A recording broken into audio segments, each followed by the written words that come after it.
I'm kind of choked up about what's going on here in this valley right now. This seems like a super important time.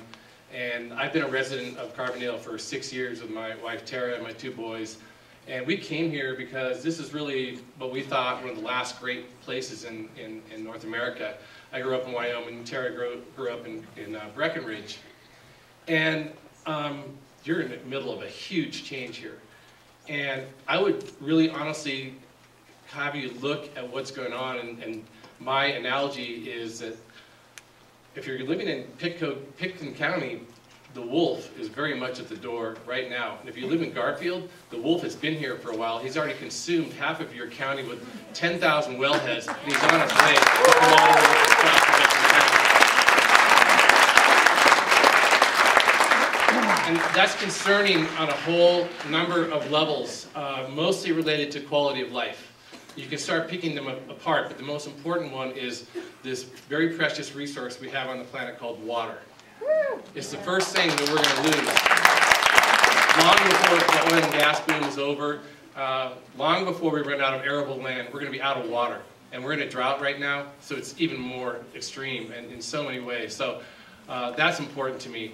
You look at air quality. Nobody's talked about air quality. These wells, these fracked wells, are blowing out a huge amount of hydrocarbons. The chemicals that are listed are, names, long names: hexane, benzene, ethylbenzene, toluene, alcohol, on and on and on. These aren't the kind of things you want to be drinking at your sink or feeding to your animals out in the fields or watering your crops. And then on the quality of life side too is this truck traffic that's going to be coming into these communities. Glenwood, can you imagine 1,000 trucks for every well pad? So big diesel trucks. Big diesel dump trucks and with tractor trailers going up those roads, but clogging through the middle of downtown Glenwood. I go, are you series?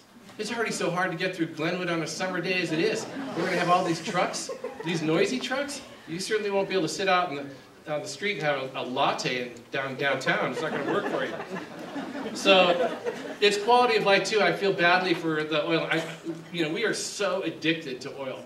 And a lot of the early arguments were, well, we need to do this because we got to get off our addiction to foreign oil. Well, now they're producing so much oil and gas that they're shipping it offshore. And I go, okay, so we're at a certain point there. Is this now all about oil company revenues and profits that they're continuing on? Yes. Right. So why don't we slow down this? Why don't we admit that we as a society are addicted to oil? And that we're so addicted that we'll actually poison the earth to get more oil out of the ground. Does that make sense?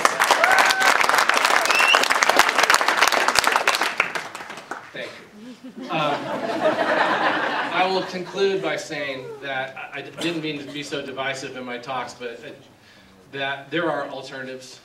We have it right here in the sky. There is no government incentive right now, really, except for a 10% tax credit to put thermal solar or solar panels of any kind up on your roof. No, 30%. 30%. Okay, good.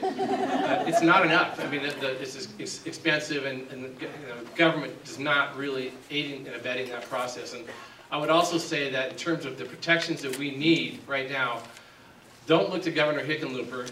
Don't look to the Commission of Oil and Gas Conservation Commission. Don't look to the EPA. We're going to have to take this problem on ourselves. And it's probably going to happen through civil democracy, because that seems to be the only way we can get it done.